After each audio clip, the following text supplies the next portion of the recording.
Wala kayo natanggap na OTP, ma'am? Yung password.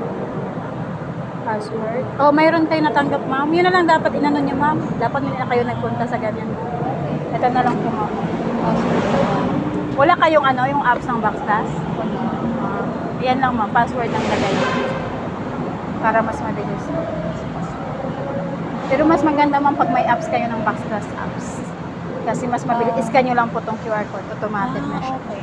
Tsaka makikita nyo, halimbawa, may mga deliver po kayo. Makikita nyo sa apps na yun. Ano ito, ma'am? Gcash. Scan nyo lang ng Gcash.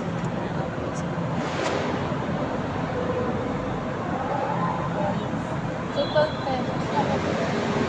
Yes po.